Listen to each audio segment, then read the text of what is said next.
Hey everybody, this is Research Assistant Eric here. I wanted to give a quick disclaimer up top.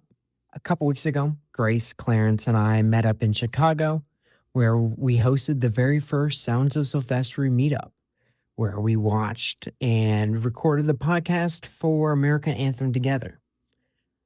Because of that innovation, I don't think anybody's ever recorded a podcast in the same room as each other. There is a lot of crosstalk and echo in our mics, but I hope the energy in the room makes up for it. I know Clarence is doing his best in the edit to clean up as much as possible, but we hope you guys can bear with us. And thanks, guys, for listening.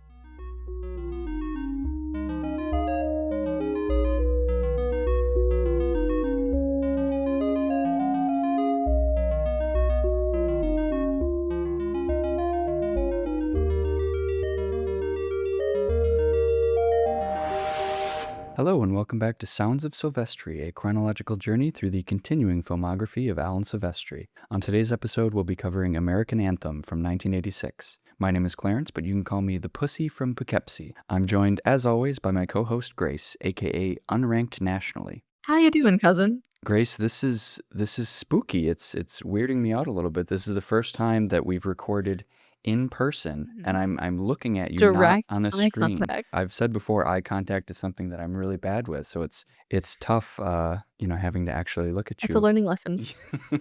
But we are in person. We're hosting the first annual Sounds of Silvestri meetup in Chicago at an undisclosed location. We told people to try to find us. Nobody's hunted us down just yet. They didn't want enough. No, they didn't. Yeah, you know what? It's sad to hear. But we are joined by somebody else at the table. Who do we have here? Who am I staring at? Yeah, we have our trusty research assistant Eric with us, also known as Arthur's unhinged jaw for this recording. Hello. Yeah, it's an honor to finally make an official appearance. I sent a bunch of VMs. Clarence and I recorded a little promo for Shiner Beer, which is still your guys' most successful social media post of yet. Instagram loved it. Yeah. Has anybody from Shiner reached out to us about a No, sponsorship? doesn't seem like We it. had some last night with the leftovers we had. Well, Eric, we're happy to have you here, and we're gonna ask the question that we ask of all our guests: is what is your favorite Alan Silvestri flick? No, Not including American Anthem. yeah, I mean it's that one's so good. It's hard to beat, really. I think of the ones you guys have covered so far. I mean, Back Features, obviously a masterpiece. It's hard to beat that. I mean, Let My Puppets Come was such a surprise. I think everybody that's come on has mentioned how much fun they had with that. Like I grew up with a lot of his 90s and 2000s ones. So like Night at the Museum was a big movie for me growing up. That Polar Express, that was one of a classic for my family. Every year we would watch on Christmas. So potentially watch out in 2 years when you guys cover that. I may make another Every year appearance. you watch that? Yeah, it was like a tradition every That's a year. commitment every year. Yeah. We slowed down a little bit when we got older, but I know that movie really, really well. Everybody, keep your eyes open. Maybe Summer of 2028. I really thought you were gonna say when you were talking about Let My Puppets Come, and then you transitioned into I really grew up watching. I thought you were gonna say you grew up watching that movie. That wasn't a staple in all your households growing up? Every year, right around 4th of July. Very patriotic Yeah. movie. It brings the family together. Well, we don't have too much Alan Silvestri news, the last 2 episodes. We've never talked about Practical Magic, have we? The second one. We mentioned it, I think, But it's because coming out soon. September 11th. That's right. That's why it came up, because we couldn't Yeah. believe that it was You're releasing so on right. 9/11. That's under a month away. Yeah, so everybody get your tickets now for Practical Magic 2. The first movie filmed entirely in the volume. I mean, It's crazy. God. He's got 3 movies coming out this year. Yeah, we're back to the Renaissance, truly. I've been pushing for them to do little promo instant reactions, because they won't actually be covering them for 4 years when they get to 2026. So is it a renaissance if 2 of them are sequels? That's a great question. It's been so long since the first one, though. So it's, yeah, that was what, like 90s? That's the other thing. When they first announced it, we said that this will be like the biggest gap in between 2 movies that we'll be covering, because it's like 94 or something, and then 2026. I mean, I'm still holding out for Let My Puppets Come too. Let my puppets come again. Yeah. Or they make a direct sequel to the Doberman Gang. Erase all the other. Hey, Byron's still around, right? Yeah, right. He's got one more in the tank, certainly. He's still up there on my director's list for the year. Mm-hmm. Me too. Me too. Hasn't been dethroned yet. Well, unless we have any other SOS-related news or Alan news, I think we can get into our favorite segment. So this is clearing the air. This is where either we apologize for erroneously spreading false information in previous discussions, or we bring new information to the fore. And I will lead on this one. In our most recent episode on the Delta Force, I mentioned that there was a SpongeBob homage to a character yelling, "My leg!" And I said that in the show, you never see that character. And as a big fan of SpongeBob, I should have known that that's not the case. So I do apologize for that. The character's name is Fred. He's prominently featured prominently featured throughout the show. And in fact, he even had an entire episode dedicated to his constant injuries in 2018. And the episode was aptly titled My Leg. And I do have a picture of him here for you guys, more for Grace's benefit. Yeah, This is a SpongeBob reference, Grace. So that's Fred. Yeah. I've seen that guy. Yeah, he's a grouper. He's got, great brown pants and the belt buckle. He's kind of rocking the fit. Yeah, it's a great fit. But he is in a ton of episodes. So my apologies to Does Fred. he do? I don't really care, but does he do anything else? Just kind of hangs around and gets hurt. Yeah, that's pretty much it. People can read his SpongeBob Wikipedia page because I was looking at it this morning, and he's out all sorts of different jobs. He's had a varied career. Yeah, he's got all kinds of kids. I think his spouse is named Frederica. So Oh, I hate that. Wow. I mean, speaking of SpongeBob, Grace had never seen anything SpongeBob related. And last night at like 11 p.m., we decided to throw on the SpongeBob movie. That's right, 2004. Directed by Steven Spielberg. Yep, And The Odyssey. Yeah. Yeah, exactly. Still the best version of the Odyssey, in my opinion. And yeah, Grace got to watch that for the first time, and we got to watch Grace watch that for the first time. Grace was falling asleep. Yeah, there were a couple moments where I looked over and you were kind of slumped over, but you pushed through, and we appreciate it. God, that sucks. Oh, Yeah, I hate it. come on. I don't understand, but I think I just find it disgusting in a way, like quite Very comprehend. interesting. Watching it for the first time at this point in your life is a little different than when I was 7 when I came out. So Yeah, but I think I just always found it gross. I don't know what it is, but it's just nothing about it appeals to me. It is a tough entry point to go straight into the movie. I did like SpongeBob in his little rock god outfit. That was Yes. probably the best Oh. part. Goofy Goober Rock is my favorite part of the movie. It's so good. Yeah, I had that soundtrack, had that movie growing up, or had that song growing up. Me too. I had it on CD. But like, would you rather watch 87 minutes of the SpongeBob movie or 3 hours of Christopher Nolan's The Odyssey? 3 hours of Christopher Nolan's The Oh Odyssey. man, oh man. Did you even rate the SpongeBob No. movie? The death nail. Yeah. Not even a heart. Nothing. Definitely not a A heart. broken heart if they had the option. Thumbs down. My broken Yeah. heart. Well, Grace, I think you had a clearing the air Yeah. item as well. Is that So right? last week we mentioned we talked about Foley art and what did the Foley arts use for the body floating out on plane. And there's an answer from the St. Louis Public Radio. They did a interview with the Foley artist there, and they talked about Foley art for the body falling out of the plane would most likely be animal meat.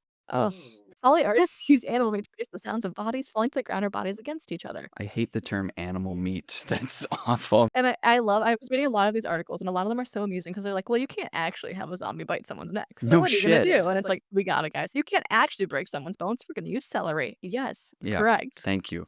Crazy that Delta Force wasn't vegan. Who would have thought? Well, I think didn't we say that we were looking for the no animals were harmed? And we didn't find it. Yeah, I mean, what animals were in Delta Force? I'm trying to remember. Not many. Like there was like a cat running across the street at one point. Mhm. I just know that we definitely did not see it in Clan of the Cave Bear. It definitely wasn't Oh, there. yeah. No, it was Poor Bart the bear. They harmed some animals for sure. Yeah. Justice for Bart the bear. Well, good. I'm glad we could figure that out. That it was animal meat. Oh, I hate that. never gonna get that term out of my Where you head. find like just time out the chicken to throw on the table? Like Yeah, just start slapping chickens together. My kind of weekend. Yeah. Slapping chickens Hello. together. God. Just Yeah, they go to the the grocery store, the fresh market. Yeah. Yeah. do you have any The butcher. do Yeah. you have any really gushy chickens that I could Yeah, yeah. use? Yeah. Ask the butcher what meat sounds the most like human, you know, like a human falling out of an airplane. And the scary thing is they always have really good answers. They Mhm. always know. Yeah, they're way too Go to the knowledgeable. guys with experience. Yeah. Well, speaking of guys with way too much experience, what do you say we get into this movie? yeah. Let's do it.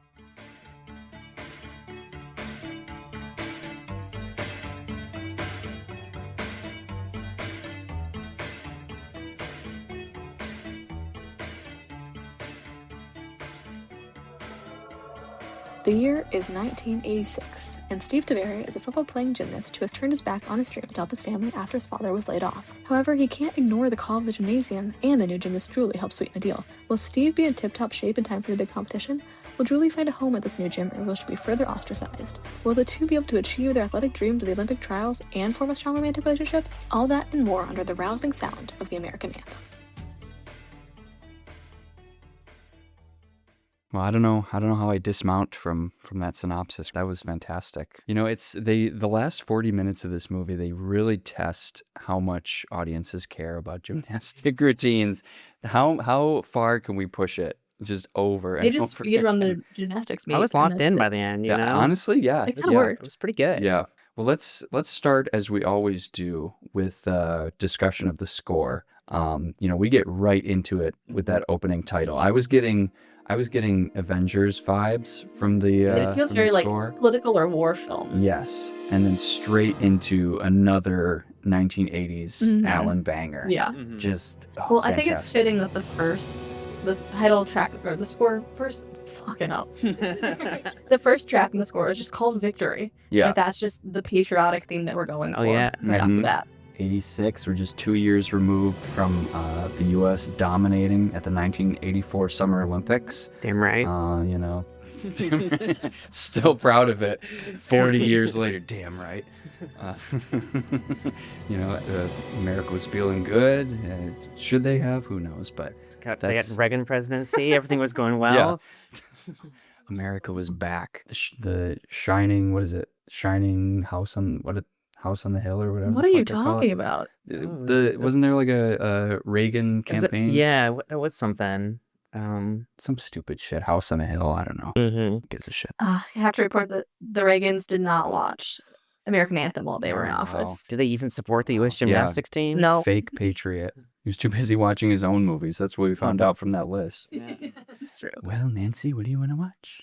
Do we know when this came out? What's the release date on this one? 86? No, sorry. Yeah, June. Okay, one second. June. Oh. Perfect. It's a good summer movie. Yeah, right before 4th of July. Everybody's getting into it. Yeah, okay. Makes you feel patriotic. Yeah, so I liked that first. We enter really effectively with just getting you hyped up. Yeah. And then I love the little self-insert from Alan with the character of Arthur, Julie's cousin, who's really into playing the synthesizer, Yeah, when we first meet him and he's just Oh my crushing it goodness. on the synths. just all by Going himself. crazy. Yeah, that's all he does. The third floor apartment really seals it. In yeah. the wheelchair. Yeah. And he's got his fucked up leg.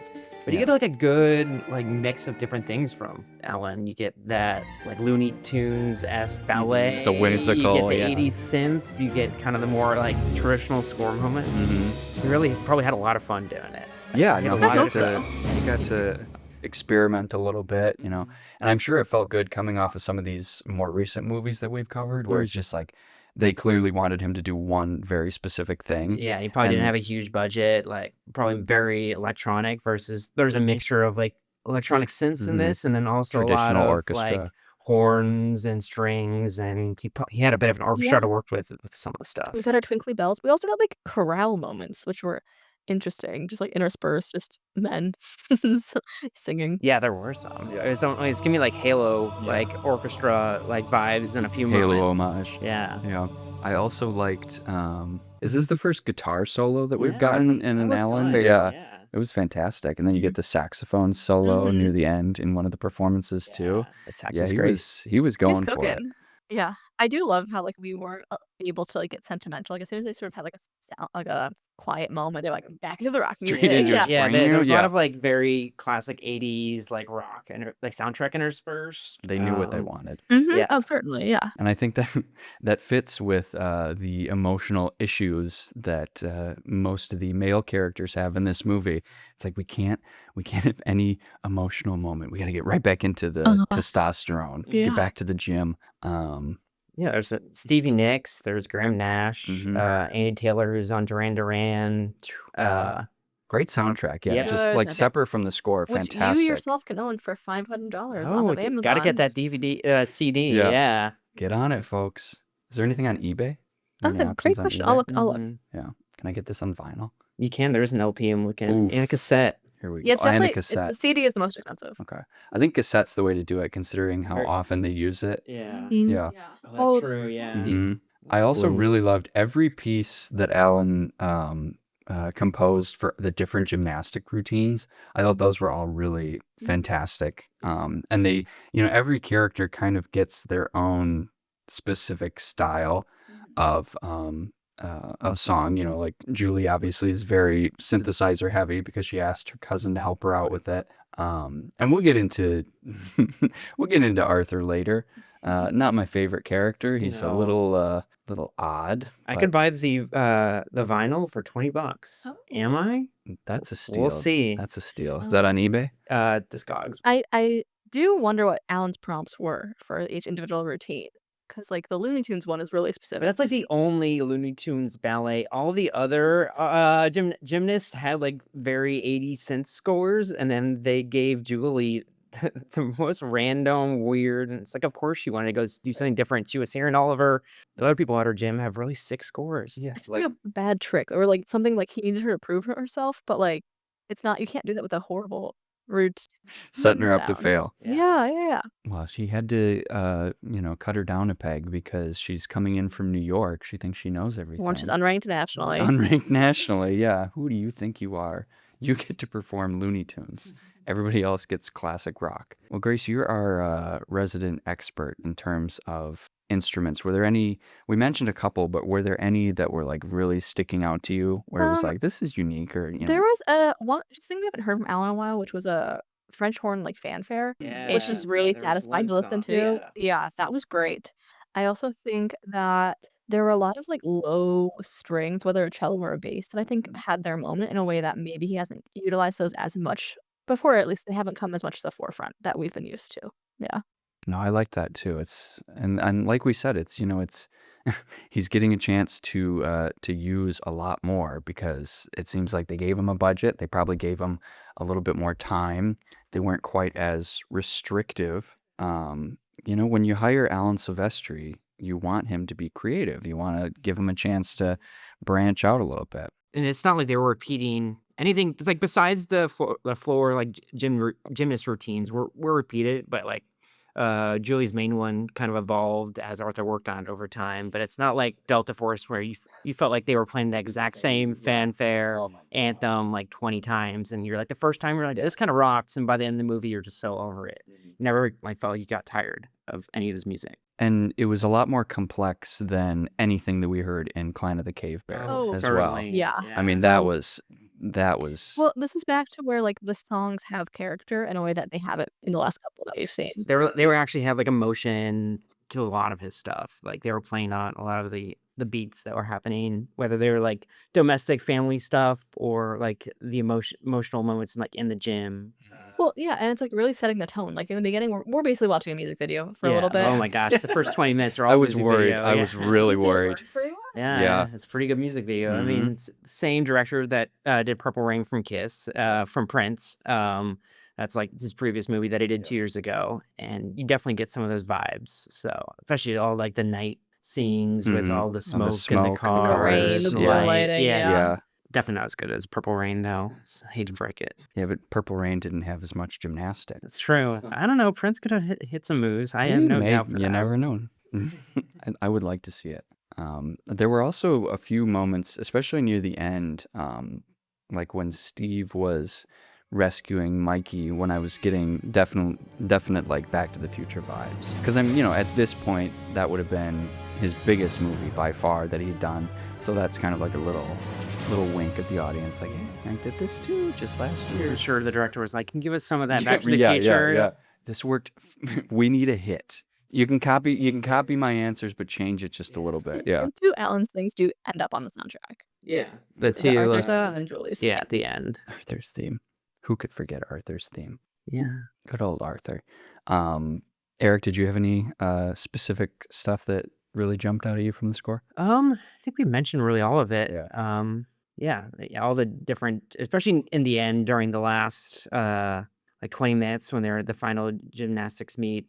There's like a montage that happens. Like they do like full events the first like 10 minutes of it, and then it feels like there's like a 5-minute montage where they're kind of going through the different, every athlete gets their turn, and yeah, Alan's really cooking there. And it helps because there's no dialogue, and we get a lot of thumbs up. Oh god, You get thumbs up, you get reaction shots from Arthur. Yeah, Yeah. oh, they got funny. You get some head nods and some head shakes. Yeah, amount of like lingering looks across the gym at different people. Yeah. In that moment, and then as well as all like the training and practice leading up to it, the amount of like thumbs up and looks across gyms set to Alan's music during this. There's a lot. That was one of my points, is that I don't know like anything about gymnastics. So I couldn't really tell when something was being done poorly. Oh, you mean like the original moves themselves? Yeah, like, so unless they cut to a reaction shot where somebody was like frowning, or like, if somebody falls over, or the stuff with Becky when she was injured, I could tell that was not good. But the earlier stuff, I'm like, I have no idea. I couldn't do that. Right, yeah. That's, yeah, and none of it I could do, so. I think a lot of the earlier stuff was them commenting on Julie like rushing her movements a lot. Yeah. And like that's why there was like the piece he chose was challenging, because he wanted her to slow down a little bit. And I think, and then she was like, "No, I don't feel it." Right. So there's a lot there. She's just not connecting through her movements. I think that's maybe the main thing. Do you guys have a history with gymnastics? Are you big gymnastics Not heads? really. The Olympics every 4 years, I but did it for a couple years as a kid. Really? I should have maybe stuck with it. No, no. Did you ever land the Gaylord too?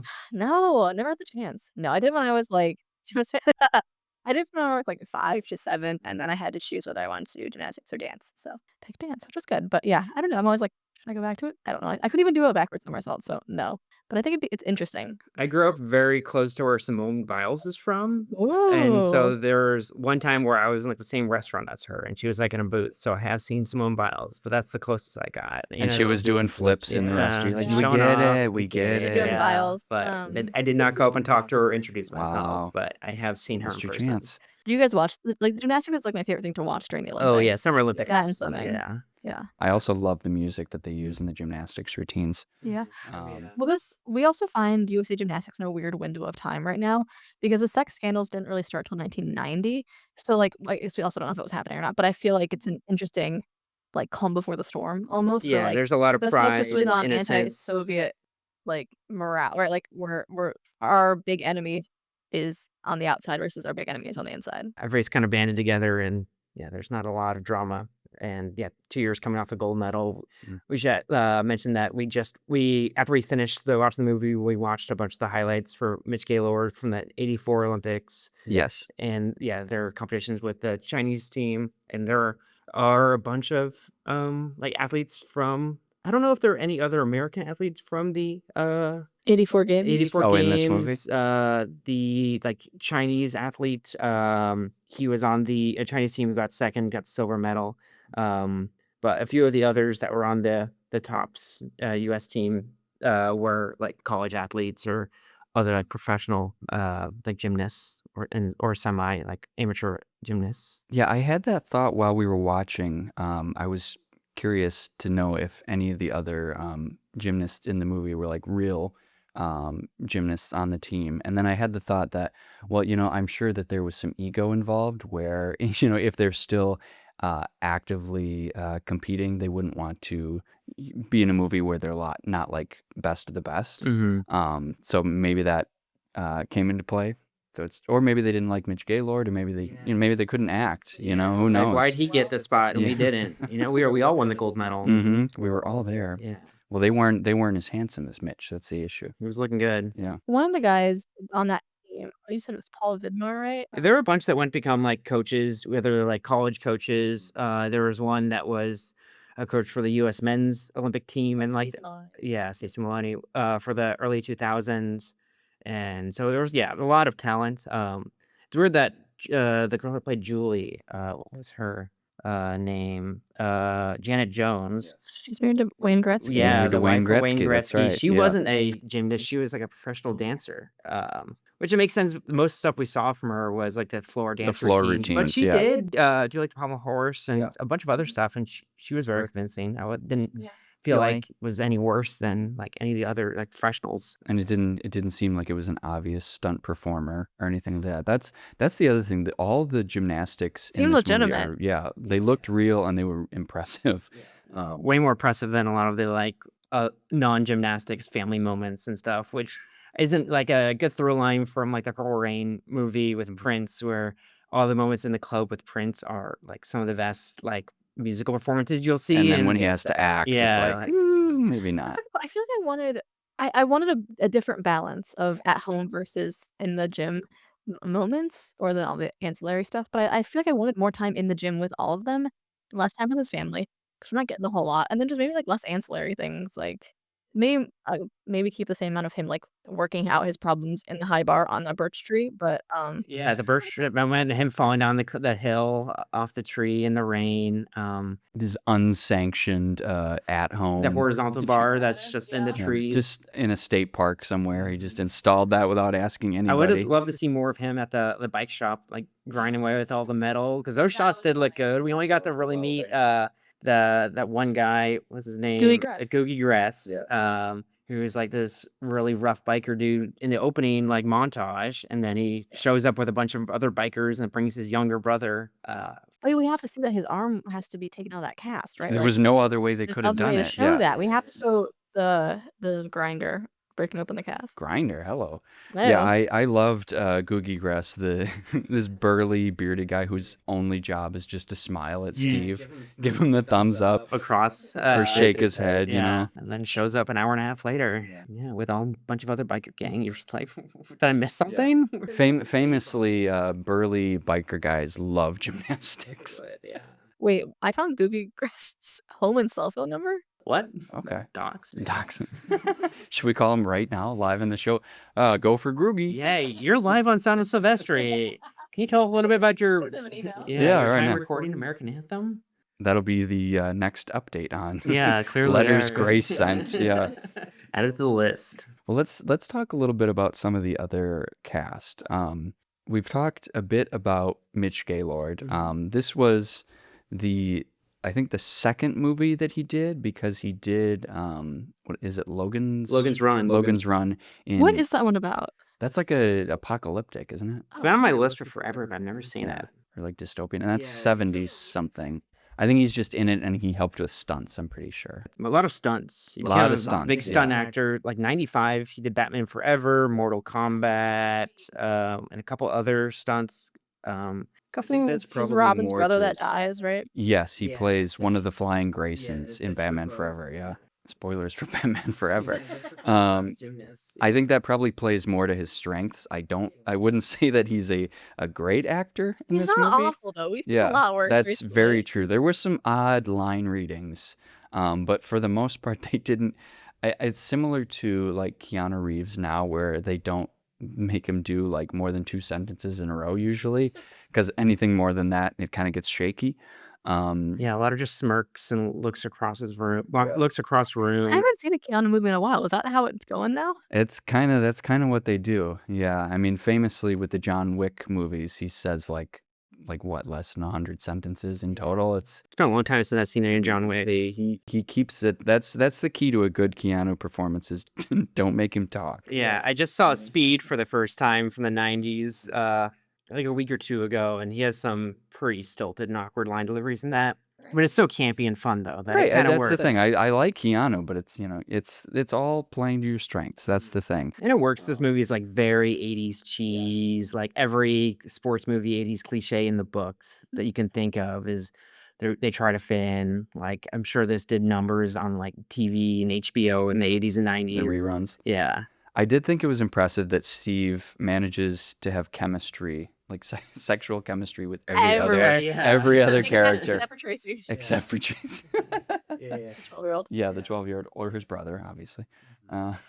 But every other character, it's like whether they're supposed to be related or not. It's like I'm getting a vibe That here. wrestling with his dad. Oh my God, Yeah. They're both in the tank tops. He's got him His dad got him pinned. pinned against the wall. Yeah, it was It's an getting. unfortunate angle of that. Yeah. Yeah. Just cut off like waist up. You're like, what's going down? Yeah. Well, it didn't help either that for some of these characters, they don't really tell you what the relationship is for a while. Like there was his mom. They don't tell you it's his mom until maybe halfway through. So it's just this older woman Old blonde hanging woman. around. Yeah. She's played by Michelle Phillips from Mamas and the Papas. Yeah. The last remaining member. Yes. Yeah. But yeah, you're not. There's nothing to indicate that she actually is his mother. Yeah, like she's just a slightly older lady hanging around. A neighbor who's helping out, They or either like explicitly over-explain something. Like when Julie meets Arthur, she's like, "Cousin, it's so good to see you. How long has it been?" Yeah, nobody Clarence, talks what was your that way. comparison that you're thinking of in that moment? Oh, the classic Folger's incest ad between the two siblings. Yeah, brother. You're my what is it? You're my present this year. Yeah. Oh, Maybe that's why they had to add the cousin line in, because they were like, "Well, we spent an hour before we actually said it was his mom." Cast people with such chemistry together. Or maybe don't cast somebody who has such a creepy look to them. Every like Arthur. time they're hanging out, Arthur's It's just like, oh my God. staring at Julie. Yeah, he wanted something. Oh God, when they're dancing together in the gym and he's got the cane dancing. That was with very her. cute. Yeah, though. that one was fun. If we didn't have all the other The lead up background to stuff, it, yeah. it's he's so supportive though. All the cutbacks to Arthur and And I mean, he lost both of his parents quite recently, so yeah. she's probably the only family he's got. Well, she didn't really show it very well. We don't really learn about her family at all, right? Like, there's nothing about. No, she flies in from New York, and that's pretty much it. Yeah. Yeah, we get the great sunrise shot of the Twin Towers In the first minute. I was pumping my fist. I always love seeing that. There was something weird in that shot too, where there was like scaffolding over the Statue of Liberty. Yeah, So I wonder were if they there's, like renovations in the mid '80s? I don't know. Weird. Yeah, and the actor who played Arthur, Andrew White, this is his only other movie besides the 2011 Steven Soderbergh film Contagion. I gotta watch that. See if he's good in that. I don't know. That's a pretty big gap between movies. I can't imagine why he's so great in this movie. All those reaction shots It's back the to him. creepy gut where he unhinges his jaw. God. I swear they just had him for like 2 hours, and they're just like, okay, you're happy here, and go. And oh, you're slightly sad here, and go. Now you're reacting to Becky. Go, Becky. Go, Becky. Yeah. What did you think of the gymnastics coach with the The accent. unspecified Eastern So European the accent? actor himself is Hungarian, Okay. or like he's born to Hungarian parents. So I think that's what we're going for. I did find doing some research that he directed in 77 directed a softcore sex farce, Cinderella, Oh, all Or- right. and he did a lot of stuff like that. And what's the actor's name? Michael Pataki. Yeah, it's from Youngstown, Ohio. Yeah. All right. Hey, is he still alive? No, he died of cancer in Oh, 2010. 2010. Fuck, yeah. we Went to missed it. USC. He was in Rocky 4. And Rocky 5. He's in Airport 77. Mm-hmm. He's in Dracula's Dog, where he's being stalked by a vampiric Doberman Pinscher. Oh my! There's always a connection. Oh, he's one of Ivan Drago's like sports coaches in Rocky 4. He which loves makes to sense. play the coach. Yeah, the He Eastern loves being a European coach. Russian coach. That makes sense. He's on Red Stinty. That's crazy. What a weird career. Good for him though. I loved that guy. He was great. He's in Halloween 4. Who did he play in Halloween 4? And which one is that? The Return of Michael Myers. Right, because it's after. Right. He Season The played Witch.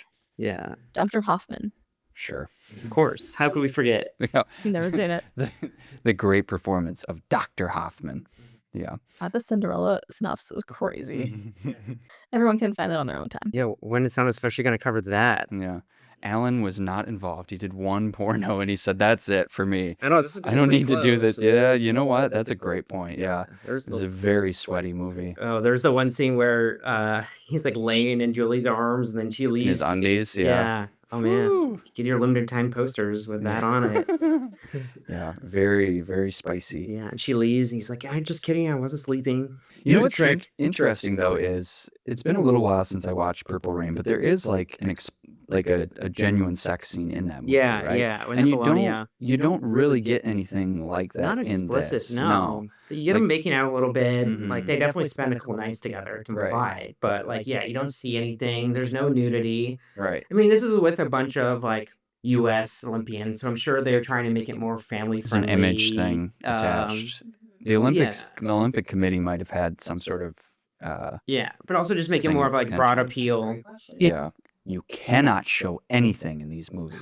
Disappointing. They're also hot. Yeah. So. Well, we saw Mitch's nipples We all got a the lot time. of we got a lot of abs. Yeah, a lot of A lot abs. of Yeah. abs. A lot of biceps. But I just thought that was interesting because, and I'm not saying that, we, you needed a sex scene to establish their connection, but when neither of the main actors are particularly good at acting, maybe you need a little something more to establish that chemistry. I don't know. I mean, this is PG-13, right? We get one fuck when he yells at his brother. Yeah. A weird choice to use it there. Yeah. Get the fuck out of here, Mikey. Mikey really going through a lot. And like, I wish there had been more about Steve staying for Mikey as opposed to Steve staying just because he thought he needed to or whatever. Like, I wanted there to be a stronger connection there. Because first it's just like this kid that shows up and you're like, who is he? Who is related this? to? Yeah, this entire time I was like, this kid's gonna get hurt in some like dirt biking accident, and that's gonna be his like He did inspiration. drive off a cliff, basically. He did. Like his motivation some to do that reason. was so weird. His mom didn't get it. Yeah. His mom and dad had a fight, and then she goes for a drive, and then because of that, That's really it. His little brother's like, "I'm gonna go drive this dirt bike." Well, off a it was cliff." that, and then Steve yelled at him to get the fuck out. Yeah. Oh yeah, I forgot about that. And then threatened to leave. I was guessing they meant like, when you're angry, you're like dad, or you're something to tie it together. Because we see the dad break Steve's arm. Do we see in it the or flashback? Oh, in the flashbacks. Yeah. Which is, I think they really wanted that to be a big twist because we get at least two flashbacks of Steve playing football and getting tackled hard, and you're like, oh, well, that's must have been when he broke his arm, and then you get the flashback to the fight scene with his dad, and he just breaks the thing, rough, brutal. Where's CPS? Yeah, honest to God, yeah. Yeah. Send somebody. Where were the mandatory What's the reporters? mom doing? She's like, okay, you broke my son's arm. We're cool. Like, what? Broke my son's arm. You're Buy him a dirt bike to My say you're sorry. maybe for my athlete son. Who had a 4-year scholarship to college that he just gave it I'm away. sure that was like, I wonder if like, did he break his arm before he gave it away or at? Like, what's the timeline there? It's a little unclear, yeah, because that's the thing with when I thought that it was because of the football injury. I'm like, oh well, he hurt himself. He didn't want to get back out there, so he gave up the scholarship. But yeah, if it's family related, if his dad is abusive, then you want to get out of the habit, right? then Why would you want to stay? stay? And not only that, but it's not like he's staying for free. He's paying rent to his. It's like, get out of there. And then he's working at the same shop that his dad used to work at. So and it's clearly expensive enough that he's asking his dad to lower his rent. So Yeah. it's like, you don't have to stay here. The dad who's not working, who could maybe get a job at like Mitch's plant, who decides to teach himself how to code. yeah, what was that? That was another There's, weird like, one storyline that goes scene nowhere. where it's shown that he cannot do any coding and syntax errors all over the Relatable. Can't get place. past the either. first There's step. no explanations, nothing. It's like shown in the background of one or two scenes where you see like the computer terminal and a couple like scenes next to the He's desk. standing angrily over the computer, clenching. Yeah, if I can't fix bikes, I guess computers is my next step. That's the one. There's no other jobs Yeah. in, what was the name of this town? Flagstaff? There's you can't get a job at the grocery store. Yeah, Flagstaff's got like a big Olympic Food trick. desert, there's a- Yeah, There's nothing. Yeah, you got it's coding or the bike shop or Olympic gymnastics. Those are the three options. because in Flagstaff is like Flagstaff. very famously one of the big like headquarters for Olympic training. Because I think the elevation is really it's really high in elevation, so it really like exercises their lungs. Builds your lung capacity. Yeah. Oh, okay. So that when they go back to that's smart. normal elevation, they're even better. Yeah. I think So then why was he doing a football scholarship then? Because he was just really fucking good at football, I Yeah. guess. Yeah, it's like Not that we not to saw. be like pick a Yeah. lane, but Yeah, pick a if you're lane. 4-year scholarship and Olympic level Mhm. athlete, you know? It was so weird the amount that they tried to like shoehorn that into. Like you have the scrapbook from his dad with yeah. all of the The newspaper the clippings? clippings about how great he was at football. It's Crazy, like, his dad actually cared. he can't tell him. He never tells him. Mhm. And in the end, he doesn't even tell him. No, he just shows up. He shows up and he gives him a thumbs up again. It's like, I guess it's okay, that Yeah, they still you're. know how to show affection in this movie. I mean, the coach hugs palms first, which was really It was interesting to very watch. a lot of weird hand stuff from the coach. Yeah. Yeah. And the hand signals don't near know the what end the of the movie. fuck that I don't know if was. that's a gymnast thing I or think It wasn't shown at all in the first Mm-mm. like hour and a half. In the last 5-10 Right. minutes, they're all celebrating them getting their it's like, how do you explain this to the listener? It's like they cup their hand, like cup their hands. And It's like if you were at a fancy restaurant where they have like the water where you clean your Yes. hands. Yeah. It's like you would be dipping your fingers into the water Yeah. to but clear. on someone's hands. is Yes. the- Yeah, like the Italian hand upside sign, down. But upside down. Yeah, with yeah. two hands. And then they're doing earlier in the training too. The coach does some sort of like hand movement to signal what he wants Julie to do. Yeah, or And the it was- assistant. It was like calling the Right, assistant right, right. over that she needs to work on Do it it in like slow motion. It was like, this is the type of stuff that I expected to see in the Delta Force, but Mhm. instead they're just loudly rushing through everything they do. It's like, why are these gymnasts speaking in code? Yeah. It made no Because sense. they're all like it's a team gym, right? There's no like Mhm. rival performers around. It's just them. It felt like they were rivals. Yeah. Well, I mean, there's a solo versus team, yeah, sure, Yeah. but like it's not like they were at a competition and needed to sign to someone about Mhm. something. Very strange. Talk about very strange things. Has Mitch Gaylord ever eaten anything before? No, my God, no. Oh God, that scene It was was awful. so early in the film too, where he's like Established that our main character is a freak.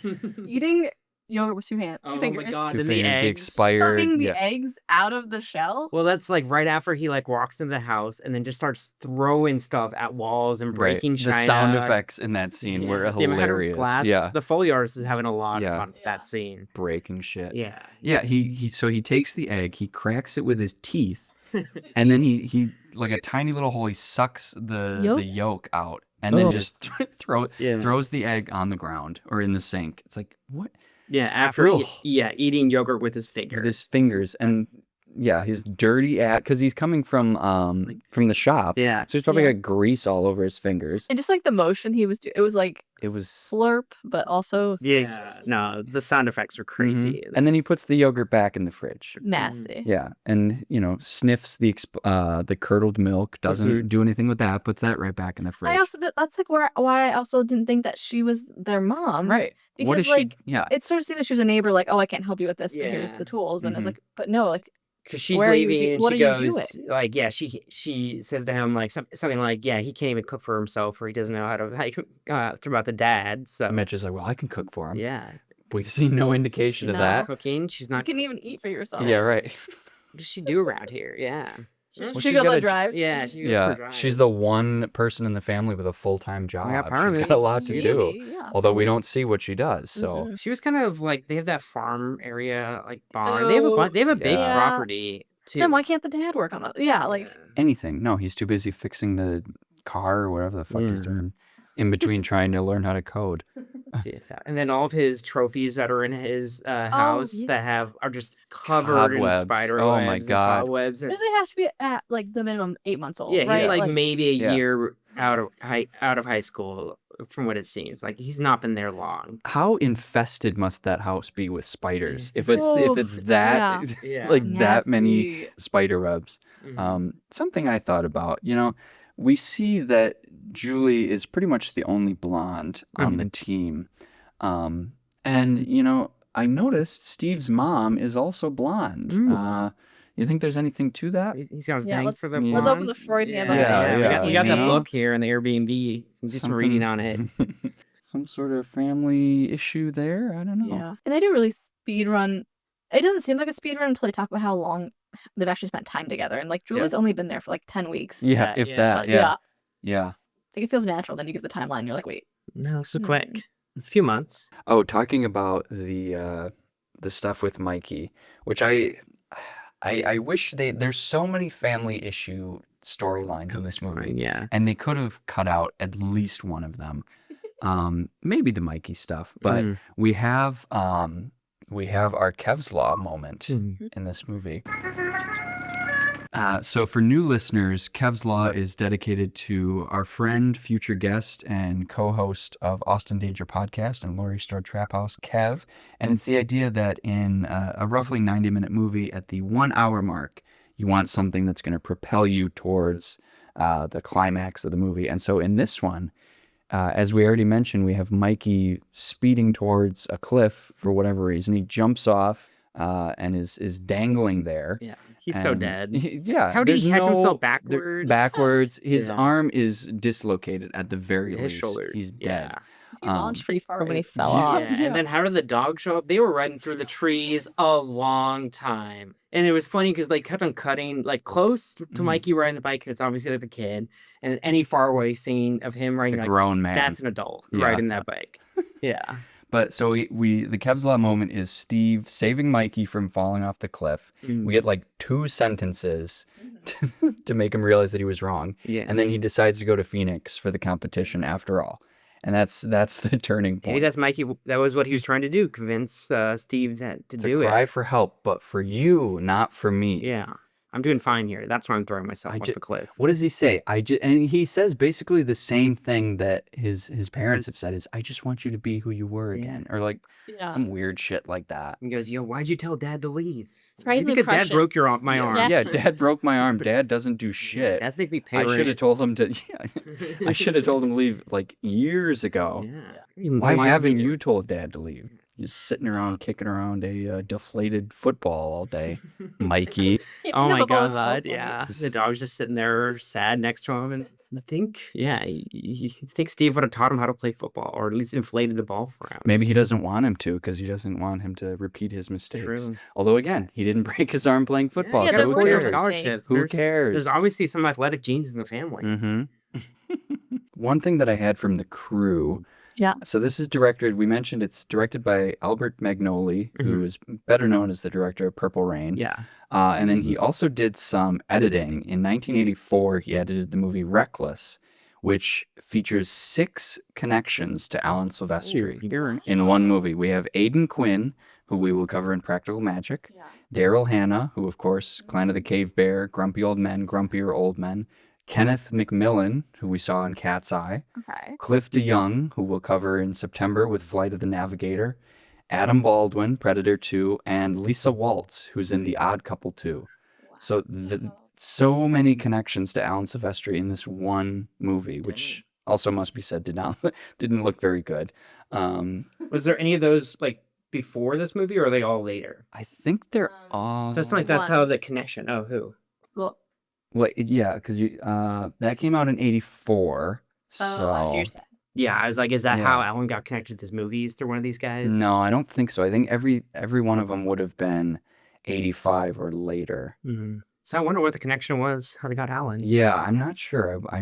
That'll be one of the questions we ask him when we inevitably interview Silvestri is, how did you get connected on American Anthem? When you guys were at the red carpet for the New York Film Festival, Mm-hmm. he's there for Behemoth. That'd be a bit too soon. Yeah. You would never be expecting a question about American Anthem. It's like, I didn't even work on that movie. Yeah, You're mistaken. We know your deep cuts, Alan. We're your Mhm. biggest fans. Yeah, is this one of the ones that's left off of his website? Have No, you it's checked? on there. Oh, I it's on there? checked, Okay, yeah. so he is proud of this one. Wow. Or at least he acknowledges it. Yeah. Do you guys have any other big notes on this thing? I mean, the dad is played by, who was that actor? John Aprea, who's in Godfather 2, Full House, like a very classic Italian-American actor who's been in a bunch of stuff. So like this supporting cast is all pretty solid around the rest of the pretty like amateur actors and professional gymnasts that are playing it, and they're trying their best to support him, but that's kind of the weakest part of the movie in a lot of ways, is the ones with all the legit actors. So I don't know. Like all the movements with the dad is really rough, really weird, super cliche. Just them father, yelling son, at each other, yeah. pinning each other up against walls. Come That back, was crazy to coming watch. back to that scene again, yeah. What a great wait, 2 credits to his name. Godfather 2 and Full Well, he's got a House. bunch of other Well, stuff. no, I mean, yeah, like Yeah. those are his his epitaphs. Mm-hmm. He's in Bullet, Stepford Wives, David Fincher's The Game, Manchurian Candidate, like the 2000 one. Oh, with Denzel? Yeah, the Denzel one, Okay. bro. That might be good. I need to rewatch those, or I need to watch them for the first time for the new one. So, Grace, what about you? Do you have anything else that was sticking out to you? There's some crazy quotes in this movie. There are some crazy quotes. I was still thinking about I haven't really talked about Arthur. Oh, yes. Yes. yeah. Can't forget Arthur. I think you've mentioned like he's just an interesting presence, especially like as the emotional crux for Julie's like family story. Yeah. Because we don't really know how close they were ahead of time. She's like, "Oh, I'm sorry I didn't visit you after the Ever. accident." Yeah. Yeah. After the So, I don't funeral. know. Yeah. Yeah. They Well, and acknowledge that's- in that scene. Yeah, and that, she's like, well, we were hoping you would come out to New York. Well, did anybody ever tell Arthur that? Yeah, Arthur he's injured. He Yeah. can't. he's in a wheelchair. In a Yeah. brace. A leg brace, yeah. He Yeah. uses a cane or a wheelchair. Mhm. Yeah. And I mean, until the final gymnastics scene, we don't really see him leave his apartment. We see him so- in the gym that one time when they're dancing Okay. together. Yeah. Oh, Um, yes. When he's started to come out of his shell a little Mhm. bit. He said he yeah. hadn't done a lot though. So like I'm like, This is wondering his how- first, like, and only acting you know, credit. is he from Arizona? Like, how do they get him? Yeah. You know Let what me I see if mean? he has a actual Wikipedia page. Probably a Nepo baby. No, nothing. You just showed up one day and they're like, you have a really strange look to you. I think he looks like Weird Al, is what I think. Yeah. Mhm. Do you think it's the hair? It's got the or- big I think 80s it's the hair and then perm. like the face shape. Mm-hmm. He Mhm. definitely has a unique face shape. Huge chin or jaw that he unhinges. Yeah, Arthur is. I was also trying to find out who did the orchestrate, like which orchestra did the score, but I yes. can't find that information, which is very unfortunate. So we're Yeah. going to keep digging. Oh, how about when Steve? It looks like Steve kills the guy when he tries to do the trippus, and he goes flying off, and he like body slams the guy into a table, and his Yeah. face is all bloody. Yes, Steve Tavera has fallen. Steve was attempting to trip his dismount, is the quote I have. Yeah.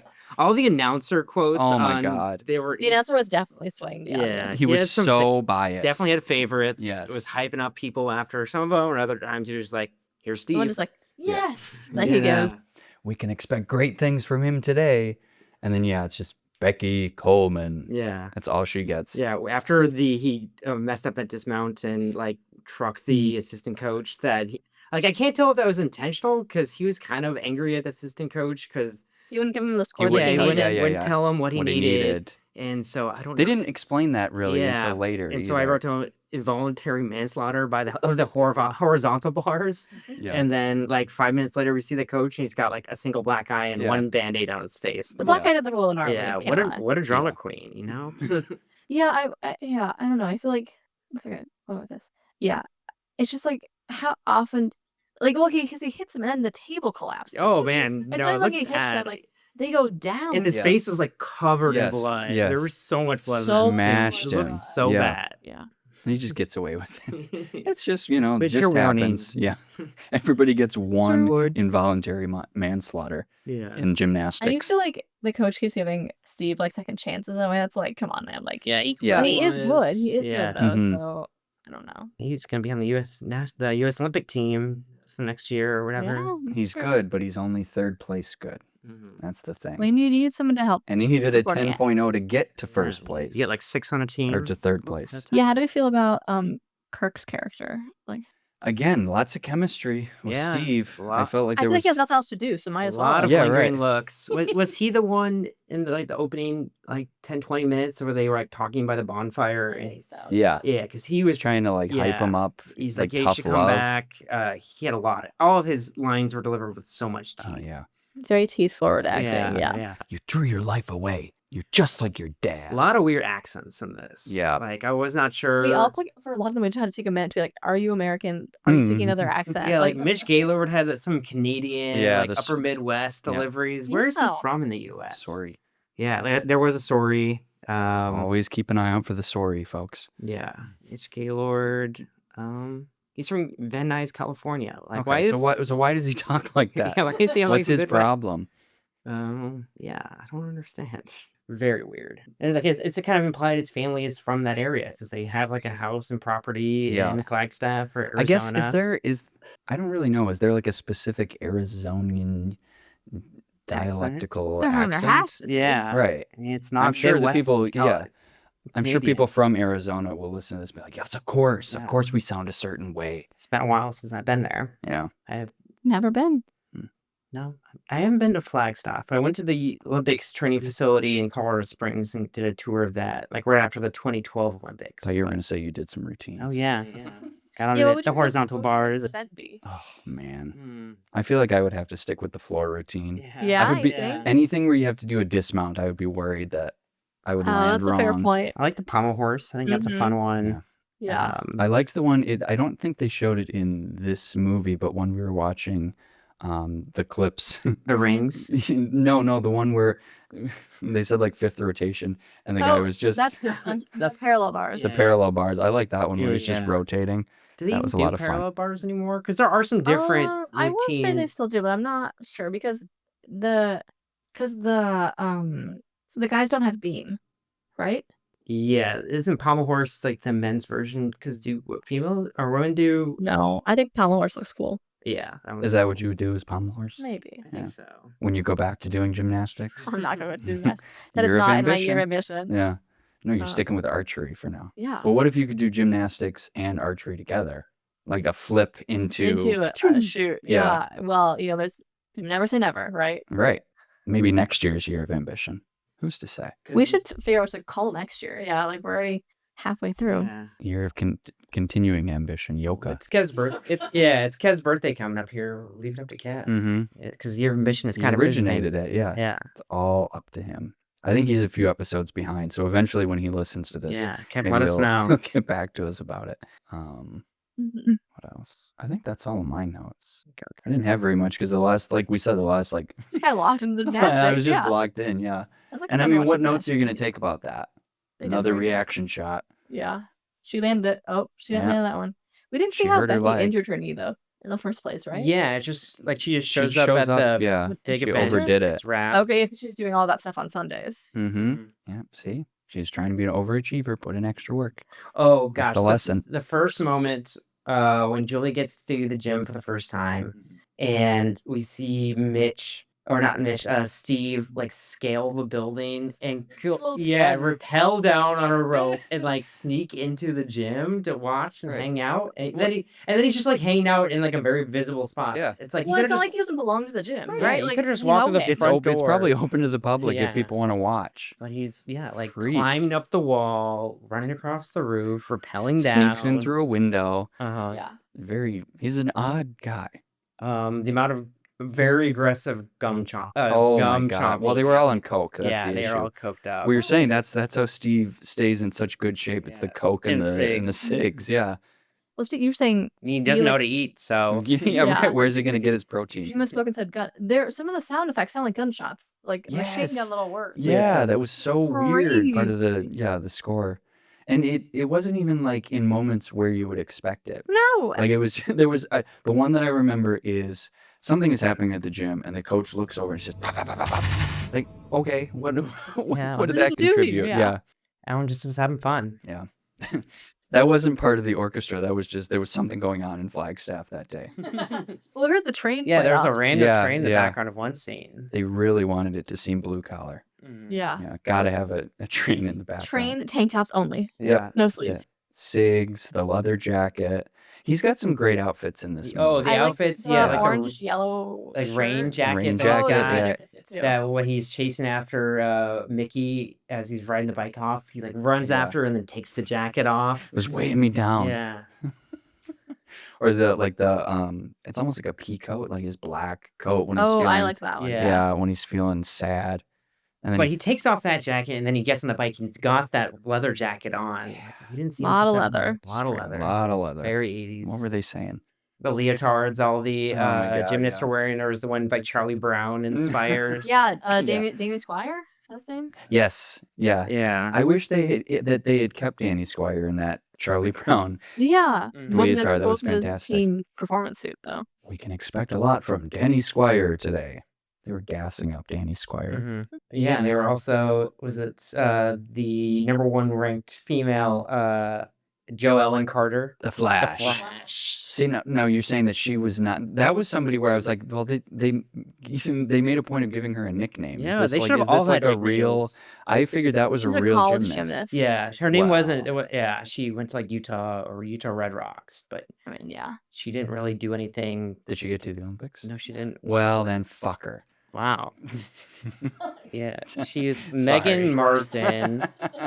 Guess we're not writing her a letter. University of Utah and Utah Red Rocks. We loved your performance as Joe. What is it, Jo Ellen Carter? Yeah, Jo Ellen. Jo Ellen Carter. We loved your performance, and however, you didn't make it to the Olympics. So I said, "Fuck you." What did you think of your time on this movie? In 1984, she won the how you write a Honda letter. Sports Award, which is given to the best collegiate female athlete. Each of 12 sports. So in 84, she was like the best collegiate female gymnast. Okay. So, and she was good. And was that really her nickname? Was the Flash? No, I No, don't I think so. Why did she See get a again? nickname? Why did she get a Yeah, they nickname? should've It's all just had a weird choice. And then like the opposing Chinese athlete from Baxter College, they made a weird point of like he's got no sense of humor. He's laughing and smiling. Yeah, he's like giving them he's thumbs having up. a great time. He had the best sense of humor of Yeah. any of those. Although I was really worried, this being 1986, that there was going to be some racism Yeah, involved with. And they're really I was they wasn't. really expecting some, but no. Yeah, No. he was the one Ling that was. Zhang is Yeah, the character's name. Yep. yeah, he was the one that was part of the 1984 Chinese team Yep. that had the silver medal, and he has like 2 gold medals at the World Championships, and like he Do was you know- getting some Do you know air. what his events were? Look it up. Because he stuck those landings. Yeah, It was he looked so- fantastic. He looked great. He was honestly the best. Yeah. Of anybody in terms. But of course, he couldn't win because he's not the main character. Yeah, Li Couldn't let him have it. Yuzhu. Probably butchering that. I apologize. You're He gold in the 1981 Moscow World Championships for 4, and then gold in the 83 Budapest World Championships for the team, and then silver in the 84 LA Olympics for a team. Well, the People's Republic of he competed for China, right? I Yeah. don't think they had a team until like 80, whatever. Yeah, 84. Yeah.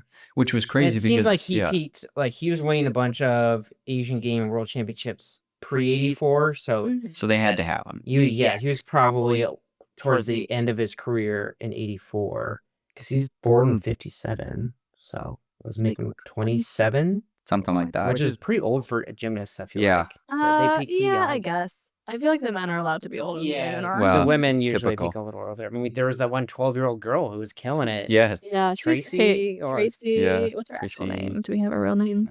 No. Yeah, she was Was she a real gymnast? Tracy Prescott, played by Jenny Rowland, American gymnastics coach and former gymnast. She's coached at Oklahoma, Auburn. She's the head coach at Florida right now.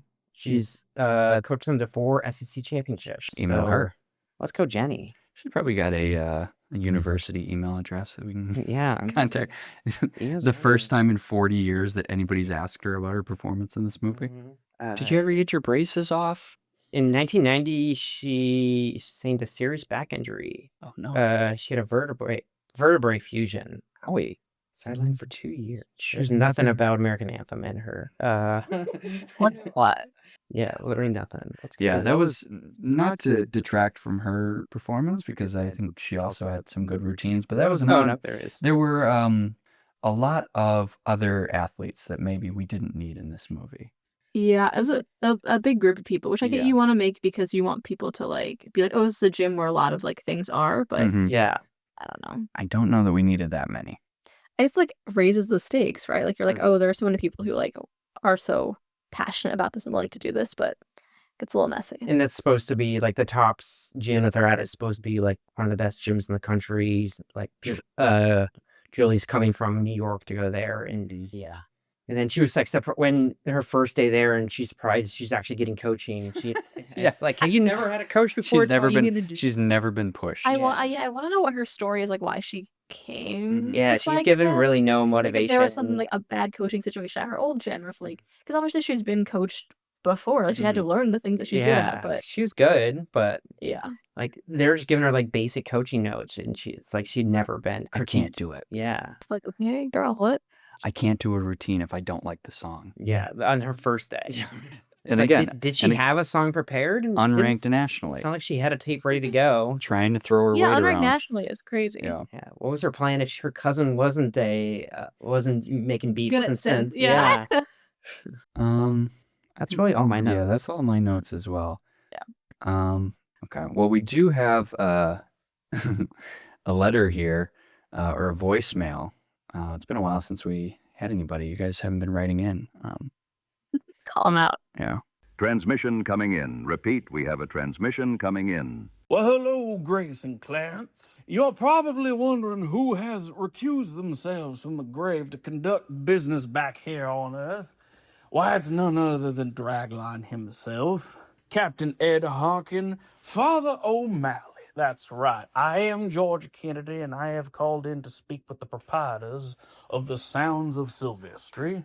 Now, Alan was a dear friend of mine long before we ever collaborated on this project together, and the one thing I said to him, now I called Alan up when I found out he was scoring the picture, as I said, Alan, this is a military picture. There's going to be a lot of violence, so the one thing I need you to do, I need you to get an electronic drum kit, and I need you to beat the hell out. And then when people are getting ripped apart by bullets, I need you to make it sound like it's a Saturday morning cartoon. I think it'll make the picture just wonderful. And when I showed up to set, here's the thing a lot of people don't know, is that the character I play, Father O'Malley, was not actually a priest. I showed up dressed up as a priest on set. I showed up dressed as a padre. I do this with various professions. It's how I got cast in the Naked Gun films. I have a police captain outfit that I put on, and that is how I became the Captain Ed Harkin. Now, but back to Delta Force. I did enjoy working with Mr. Norris, the dearly departed Norris, and that is part of the other business that I have to do here on Earth, is that to honor my late fallen comrade who has joined me in the afterlife. I've returned here on Earth to make sure that his favorite restaurant, Raising Cane's, is doing right by his legacy. And I think, well, as you can see by the commercials that have been airing, I think we have more than done Mr. Norris right by. So with all that, I do believe it is time for me to return to my previous form. And with that, I bid you adieu. Very abrupt cut off. Oh, thanks, GK. Thank you, George Kennedy. We're honored that you spent your short time back on Earth calling into our show with those insights into Alan's process and I can't your believe own. Father O'Malley wasn't really a priest in the first draft. Well, I mean, you know what? Good on you for having that outfit, because as we said, you looked fantastic. Yeah. Well, that was why Grace was so worried about George Kennedy being in the Delta Force. It's like, God, please don't let him have an accent that Clarence can imitate. Yeah, and he kind of toned down. I wish it was like a really strong Irish accent. Oh, that's what I was hoping for too. I felt relieved that there wasn't. Pretty disappointed, honestly. Well, then, that being taken care of, why don't we get into fanfare or flop?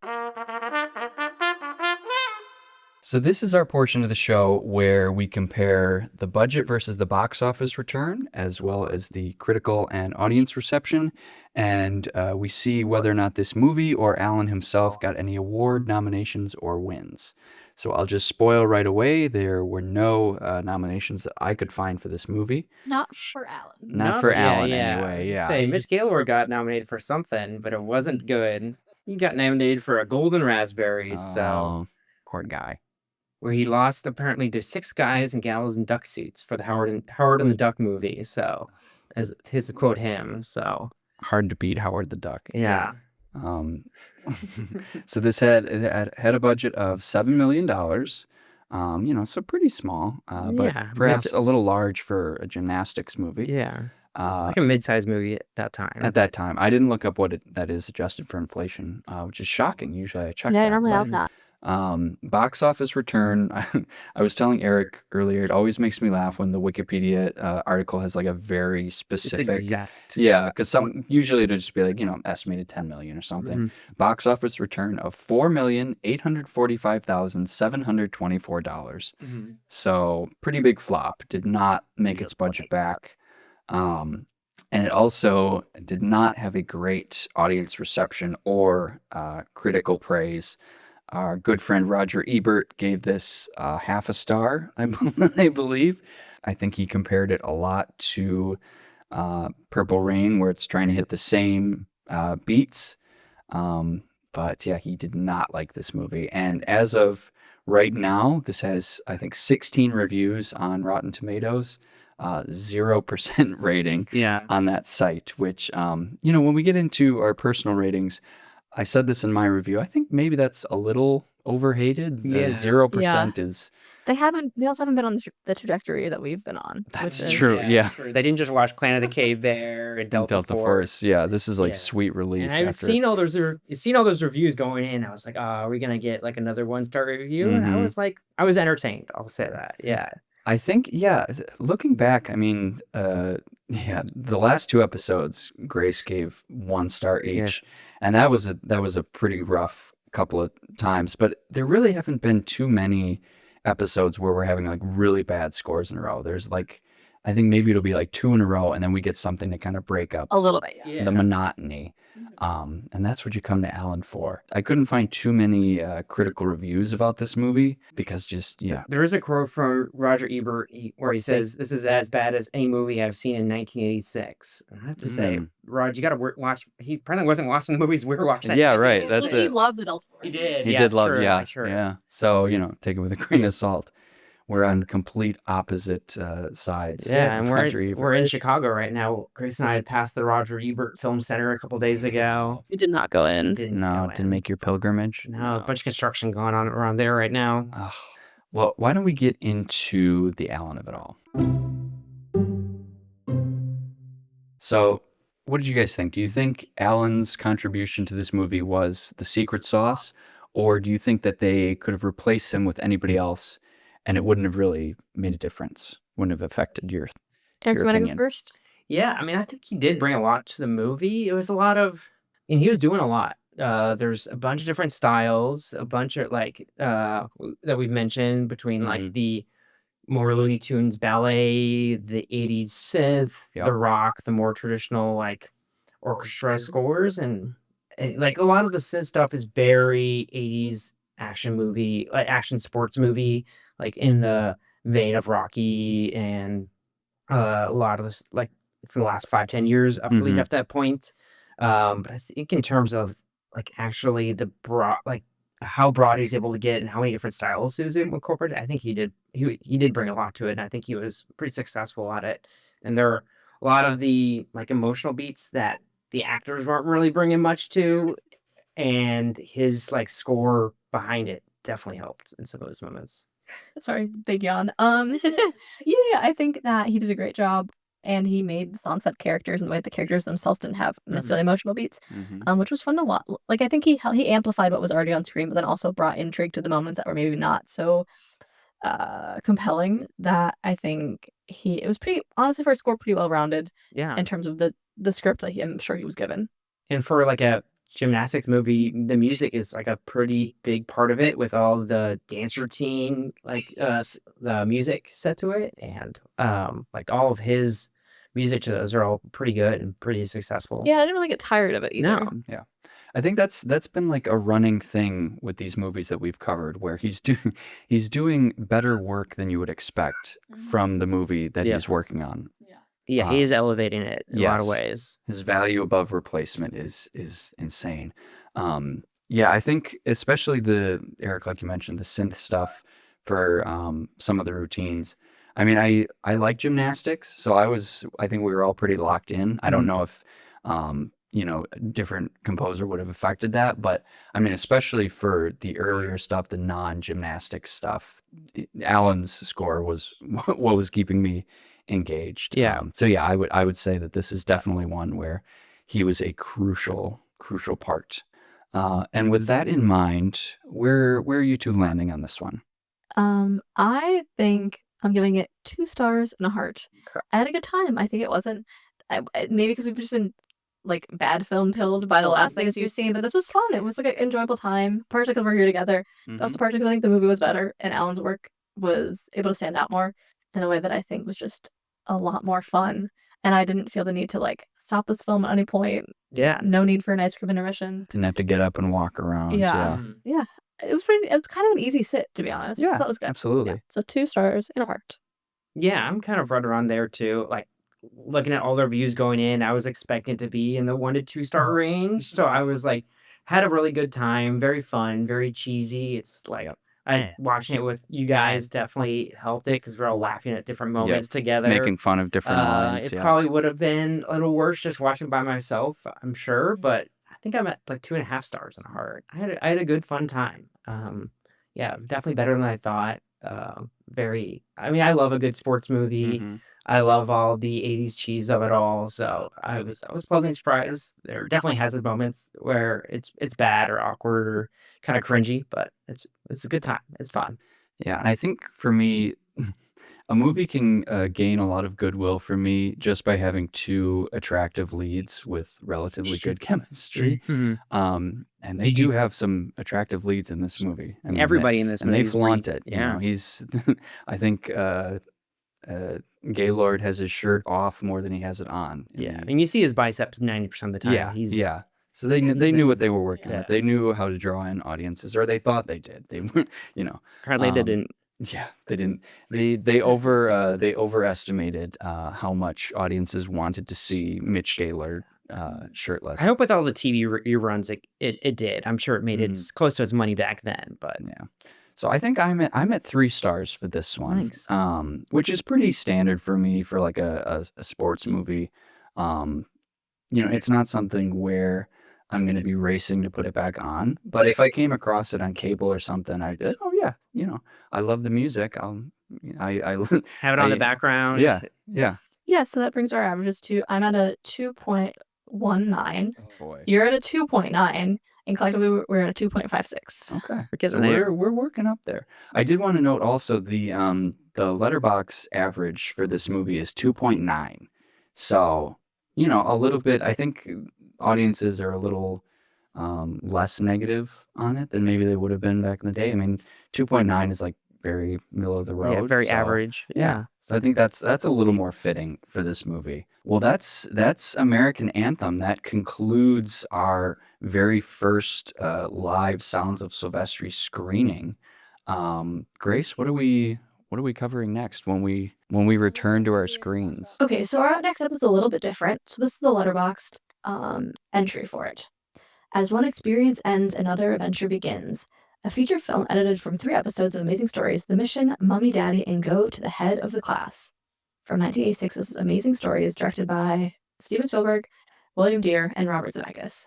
So we are specifically focusing on the Zemeckis film, Yes. which is Go to the Head of the Class. And this is, like you said, this is taken from, how many seasons of this show did they There's 2. There's 45 episodes. This is the 8th episode off the 2nd season. do? Okay. This is one of the, Spielberg was very much in a collaborative mindset at this time. He just His wanted to help collaborative era, out with his yeah. buddies. Yeah, this one's directed by Zemeckis, so another Silvestri Zemeckis collaboration. You get Christopher Lloyd in there as well. Yep. Oh, Back to the Future homage. Running them up. Yeah. Well, I think that's it for next time. Oh, do we know if this is available to stream anywhere, or is this Let me check. I turnip truck situation? yeah, I think it's gonna have to fall off. It's not turn Yeah. Yep. It might be on YouTube. I couldn't find it on YouTube. Okay, Turnip Truck. It is. Yeah, I was gonna send you guys a link to it. Yeah. Do your research, check the usual sites to find this thing, and we will see you in the next one. And thank you to everybody for their support. Although nobody hunted us down in Chicago, you know, who's to say what will happen next year? Yeah. What movie do you guys want to do the next SOS meetup next year at? Yeah, around what time would that be? I don't know. Thank you for listening to this episode. If you'd like to keep up with all things SOS, you can follow the show on Instagram at Sounds of Silvestri. You can also reach out to us at soundsofsilvestri@gmail.com or leave a message at 414-295-9966. We are both on Letterboxd. Clarence is at CK_LB and I am at GraceEllen_. This episode was edited by Clarence with production help from Dave and Ben. And as always, a big thank you to Alan Silvestri. Bye!